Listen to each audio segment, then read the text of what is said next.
السلام عليكم ورحمة الله وبركاته. الحمد لله نحمده ونستعينه ونستغفره ونعوذ بالله من شرور أنفسنا ومن سيئات أعمالنا من يهد الله فهو المهتدي ومن يضلل فلن تجد له وليا مرشدا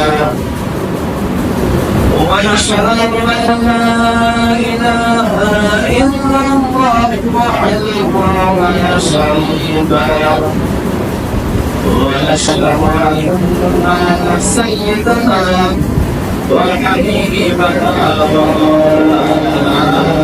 محمدا عبده ورسوله الذي أرسله بالحق بشيرا ونذيرا وداعيا إلى الله بإذنه ونسرا منيرا وقد قال الله تعالى في كلامه المجيد والفرقان الحميد أعوذ بالله من الشيطان الرجيم بسم الله الرحمن الرحيم إن الله وملائكته يصلون على النبي يا أيها الذين آمنوا صلوا عليه وسلموا تسليما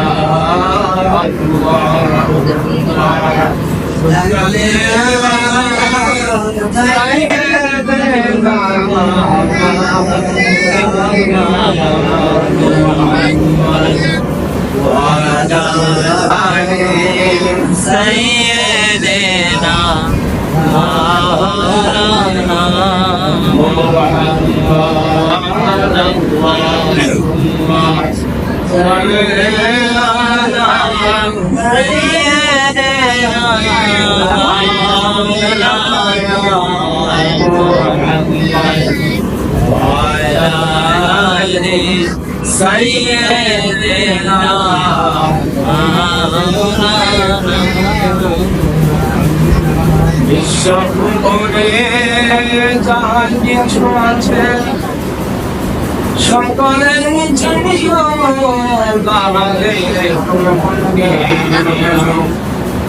সুন্দরী মানুষ কেবলই মানুষ জীবন তারা আল্লাহকে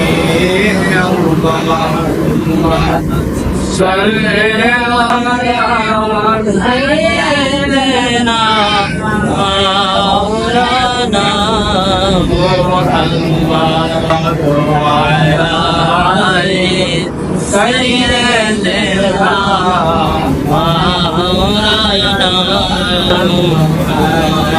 ملكت العلا بكماله كسر الدجى بجماله القرآن جميع بصالحه صلوا عليه وآله مدينة مدينة مومنوں کی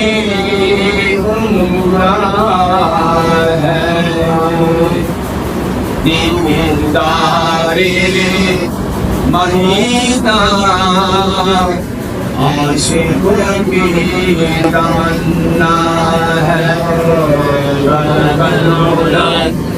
بكماله كشف الدجى بجلاله أسرت الجميع بصاله صلى عليه وآله ومسلم আজকে পবিত্র নাছাব উপলক্ষে মদিনা নামে মসজিদে সম্মানিত মুসল্লিরা মহান আল্লাহ রাব্বুল আলামিনের দরবারে লাখ কোটি শুকর এবং সুজুদ যিনি আজকে আমাদের সবাইকে এই পবিত্র ঈদ উল আযহার দিনে তার ঘর মসজিদে সমবেত হওয়ার হাজির হওয়ার তৌফিক দান করেছেন। এজন্য মহান রহিমের দরবারে আমরা সর্বস্বরে একযোগে শুকর আদায় করে বলি আলহামদুলিল্লাহ। অসংখ্য দরুদ এবং সালাম সাইয়্যিদুল মুরসালিন আশরাফুল আম্বিয়া নবী মুহাম্মদ রাসূলুল্লাহ সাল্লাল্লাহু আলাইহি ওয়াসাল্লাম বলি। সম্মানিত হাজিরিন, আজকে সৌদি আরব শহর সমগ্র মুসলিম জাহানে পবিত্র ঈদ উল আযহা উদযাপিত হচ্ছে। হাত গাম্ভীর্যের মধ্য দিয়ে, ধর্মীয় উদ্দীপনার মধ্য দিয়ে সারা পৃথিবীর মুসলমানেরা যথাযথভাবে পবিত্র ঈদ উল আযহা উদযাপন করছে। এজন্য মহান মুসলিমের দরবারে শুকর আদায় করে আমরাও বলি আলহামদুলিল্লাহ। আল্লাহু আকবার, আল্লাহু আকবার, লা ইলাহা ইল্লাল্লাহু আল্লাহু আকবার, আল্লাহু আকবার, লিল্লাহিল হামদ। আল্লাহু আকবার, আল্লাহু আকবার, লা ইলাহা ইল্লাল্লাহু আল্লাহু আকবার, আল্লাহু আকবার, লিল্লাহিল হামদ। আলহামদুলিল্লাহ।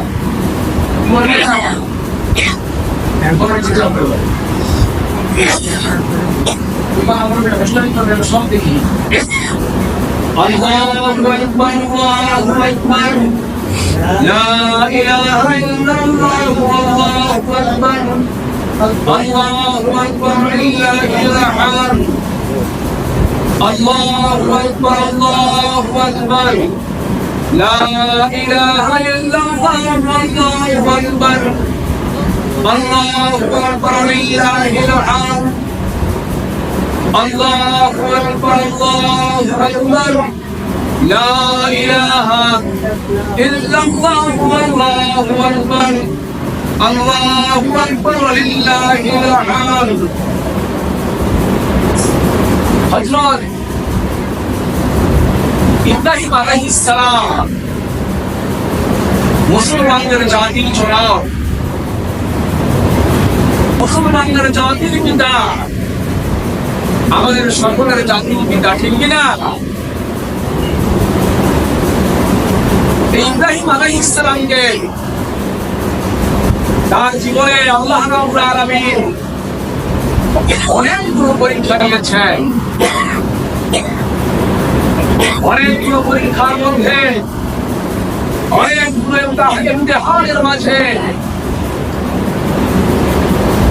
তাকে যে নিপুণ্য প্রচলিত করে এবং নিপুণের মাঝে নিক্ষেপ করেছে, এটা একটা অন্যতম বিরাট ইমতিহান, পরীক্ষা। হযরত ইব্রাহিম আলাইহিস সালামকে তরবিন্দ আমলের বাদশা নমরুদ যখন বিশাল অগ্নিকুণ্ড করে তাকে আগুনের মধ্যে নিক্ষেপ করলো।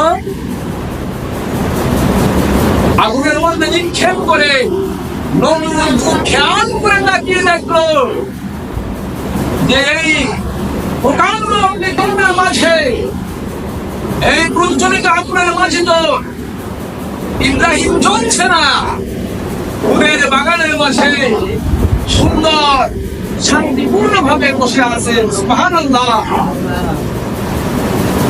এই দৃশ্য দেখে নমরুদ অগ্নিকুণ্ডকে বললেন, হে আগুন, তুমি কি তোমার দহন শক্তি হারিয়ে ফেলেছ? তুমি কি তোমার জ্বালানো শক্তি হারিয়ে ফেলেছ? তুমি কেন আগুনের মাঝে, তোমার মাঝে ইব্রাহিমকে জ্বালাতে পারছো না? আগুন লাগলো যে না, আমি আমার দহন শক্তি হারিয়ে ফেলিনি, আমার দহন শক্তি, জ্বালানোর শক্তি, পুরানোর শক্তি ঠিকই আছে। এবং তুমি এই আগুনের মাঝে আসো, তুই আগুনের মাঝে আয়, তোকে আমি জ্বালিয়ে পুড়িয়ে মুহূর্তের মাঝে শেষ করে দিব। কিন্তু আল্লাহর ঘুরিয়ে, আল্লাহর এই ইব্রাহিমের, আল্লাহর এই বন্ধু একটা বছর জ্বালানোর মতো শক্তি ক্ষমতা আমার নাই। সুবহানাল্লাহ। আর জোরে বলি সুবহানাল্লাহ। তাহলে আগুনের শক্তি নাই ইব্রাহিমকে জ্বালানোর মতো। কারণ যখন নমরুদ ওই আগুনের মাঝে আল্লাহর খলিলকে ইব্রাহিম আলাইহিস সালামকে নিক্ষেপ করলো, তখন আল্লাহ পাক আগুনকে নির্দেশ দিলেন, ইয়া নারুন কুনি বাগদাম ওয়া সালামান আলা ইব্রাহিম।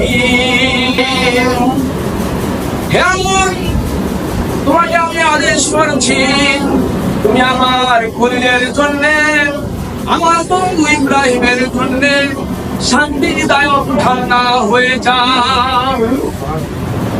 বেশি ঠান্ডা হয় না, বেশি ঠান্ডা হলে ঠান্ডা আমার ইব্রাহিম সহ্য করতে পারবে না, বরদাস্ত করতে পারবে না, তার কষ্ট হবে।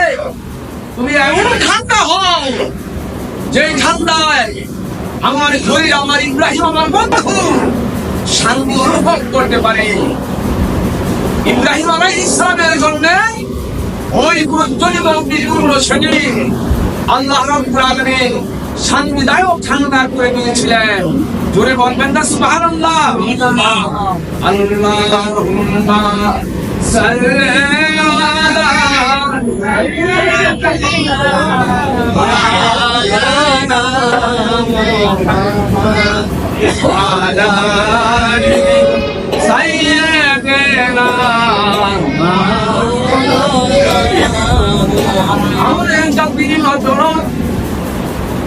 ইব্রাহিম আলাইহিস সালামকে আল্লাহ পাক নানা ধরনের ইমতিহান দিয়েছেন, পরীক্ষা করেছেন।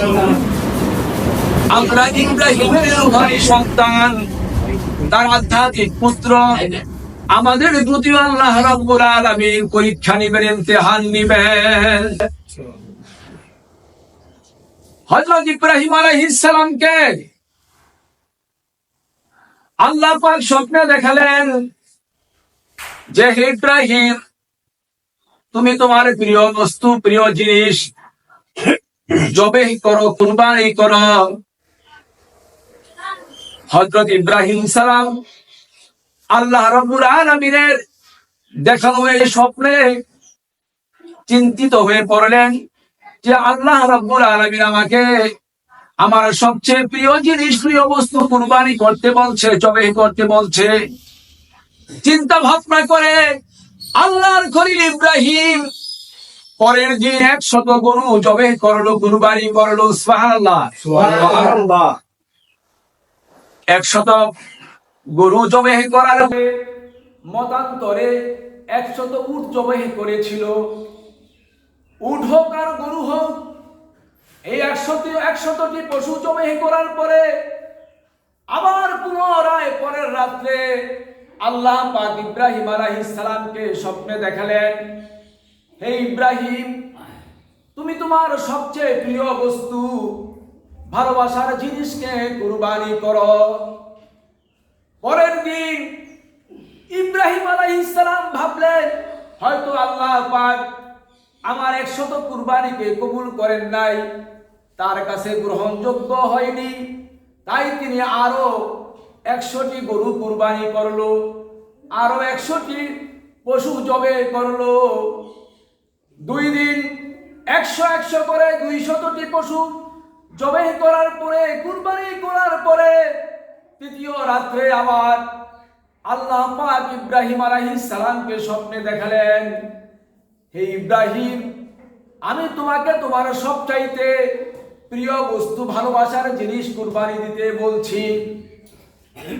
এবার ইব্রাহিম আলাইহিস সালাম অনুধাবন করতে পারলেন, বুঝতে পারলেন যে আল্লাহ রাব্বুল আলামিন আমাকে বারবার আমার প্রিয় বস্তু, প্রিয় জিনিস কুরবানি করতে বলছে। ইহা আর কিছু নয়, নিশ্চয়ই আমার প্রিয় সন্তান ইসমাইলকে হয়তো কুরবানি করতে বলছে। সুবহানাল্লাহ, সুবহানাল্লাহ। হযরত ইব্রাহিম আলাইহিস সালাম ওই স্বপ্নে দেখে পরের দিন তার কলিজার টুকরো সন্তান, নয়নের পুতুলি হযরত ইসমাইলকে বললেন, ইসমাইল, আল্লাহ রাব্বুল আলামিন আমাকে স্বপ্নে দেখাচ্ছে, স্বপ্নের মাঝে আমাকে নির্দেশ দিচ্ছে, আমি যেন তোমাকে জবাই করি, কুরবানি দেবে। সুবহানাল্লাহ। আল্লাহ পাক তোমাকে কুরবানি দেওয়ার জন্য আমাকে আদেশ করছেন। হযরত ইসমাইল, এই ছোট বাচ্চা, শিশু সন্তান, এক বাক্যে রাজি হয়ে গেল, হে আমার পিতা, যদি আল্লাহ পাক আপনাকে এই স্বপ্নে দেখায় থাকেন যে আমাকে জবাই করতে বলে, কুরবানি করতে বলে, তাহলে অবশ্যই আপনি আপনার প্রতি হুকুম পালন করুন, আমি এতে রাজি আছি। সুবহানাল্লাহ। ছেলে ইসমাইল আলাইহিস সালাম ঘাবড়ালো না, ভয় পেল না, সে বাবার এই প্রস্তাবে রাজি হয়ে গেল। শিশু সন্তান ইসমাইল আলাইহিস সালাম বললেন, সাতাজিদুনি ইনশাআল্লাহু মিনাস সাবিরিন। হে আমার পিতা, আপনি আপনার প্রতি আদেশ পালন করুন, আপনি আমাকে নিশ্চয় ধৈর্যশীলদের অন্তর্ভুক্ত পাবেন। হযরত ইব্রাহিম আলাইহিস সালাম তার এই শিশুপুত্র ইসমাইল আলাইহিস সালামকে মিনায় নিয়ে গেলেন। বড় ঘটনা আমি সংক্ষেপে বলছি। সেখানে তাকে কুরবানি দেওয়ার জন্য চোখ বেঁধে কাঁধ করে শোয়ালেন। এই সময়ের মাঝে আল্লাহ রাব্বুল আলামিন হযরত জিবরাইল আলাইহিস সালামকে হুকুম করলেন, হে জিবরাইল, আমার খলিল ইব্রাহিম তার ইমতিহানে, তার পরীক্ষায় উত্তীর্ণ হয়েছে, পাশ করেছে, সন্তানকে কুরবানি দেওয়ার জন্য সম্পূর্ণ প্রস্তুত হয়েছে। তুমি এখনই যাও, জান্নাত থেকে একটি দুম্বা নিয়ে ইসমাইলকে সরাই নিয়ে ওই ইব্রাহিমের চাকুর নিচে ধরে দাও, তা ওই সন্তান ইসমাইল বেঁচে যাবে আর এই দুম্বা কুরবানি হয়ে যাবে। সুবহানাল্লাহ। আল্লাহ রাব্বুল আলামিনের এই হুকুম পেয়ে হযরত জিবরাইল আমিন জান্নাত থেকে একটি দুম্বা নিয়ে আসলেন আর ইব্রাহিম আলাইহিস সালামের চাকুর নিচ থেকে শিশু সন্তান ইসমাইলকে সরিয়ে নিয়ে ওই দুম্বাকে শোয়াই দিলেন, কাঁধ করে শোয়াই দিলেন। ইব্রাহিম আলাইহিস সালাম আল্লাহু আকবার, বিসমিল্লাহ, আল্লাহু আকবার বলে কুরবানি দিলেন। সাথে সাথে আল্লাহর হুকুমে ওই দুম্বা কুরবানি হয়ে গেল। সুবহানাল্লাহ। শিশুপুত্র ইসমাইলের পরিবর্তে আল্লাহ পাক দুম্বাকে কুরবানি দেওয়াই দিলেন। কুরবানি কবুল হয়ে গেল। কুরবানি যখন হয়ে গেল, জিবরাইল আলাইহিস সালাম সাথে সাথে উচ্চারণ করলেন, আল্লাহু আকবার, আল্লাহু আকবার, লা ইলাহা ইল্লাল্লাহু, আল্লাহু আকবার, আল্লাহু আকবার ওয়া লিল্লাহিল হামদ। এই তাকবীরের তাশরিকের মধ্যে তিনটা পার্ট রয়েছে, তিনটা অংশ রয়েছে। প্রথম তাকবীরে জিবরাইল আলাইহিস সালাম বললেন আল্লাহু আকবার, আল্লাহু আকবার, আর মাঝের অংশ ইব্রাহিম আলাইহিস সালাম বললেন লা ইলাহা ইল্লাল্লাহু, আল্লাহু আকবার, আর শেষের তৃতীয়াংশ ইসমাঈল আলাইহিস সালাম বললেন আল্লাহু আকবার ওয়া লিল্লাহিল হামদ। এটা হচ্ছে তাকবীরে তাশরিক। গতকাল ইয়াউমুল আরাফা চলে গিয়েছে। আরাফাতের দিন থেকে হজের দিন ফজর থেকে শুরু করে, অর্থাৎ ৯ জিলহজ ফজর থেকে শুরু করে ১৩ জিলহজ আসর পর্যন্ত এই ২৩ ওয়াক্ত নামাজের, ফরজ নামাজের পরে সালাম ফিরানোর সাথে সাথে একবার করে এই তাকবীরে তাশরিক দেওয়া আমাদের জন্য ওয়াজিব। আমাদের জন্য কি ওয়াজিব? ইমাম সাহেবের মনে থাকবে না থাক, মুসল্লিরা সাথে সাথে এই তাকবীরে তাশরিক দেওয়া শুরু করবে।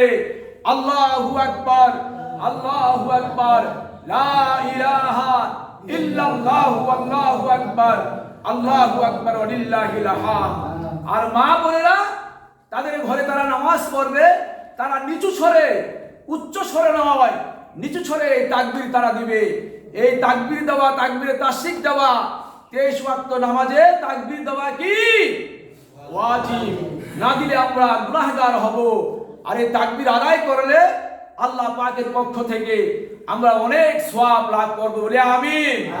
আল্লাহ রাব্বুল আলামিন বলেন তোমরা কুরবানি করো, আমার রাহে কুরবানি করো, মানুষকে দেখানোর জন্য নয়, নিজের নাম দাম বাড়ানোর জন্য নয়, ছেলে মেয়েদেরকে খুশি করার জন্য নয়, বিয়াই বাড়ি একটা দান দিবে এই জন্য কুরবানি দিও না, শ্বশুর বাড়ির মানুষদেরকে খুশি করার জন্য কুরবানি দিও না, নিজের নাম কাম ধাম বাড়ানোর জন্য যে অমুকে গরু কিনেছে 1 লক্ষ টাকা দিয়ে, আমি কিনবো 1.5 লক্ষ টাকা দিয়ে মানুষকে দেখায় দিব, এমন রিয়া যেন না থাকে।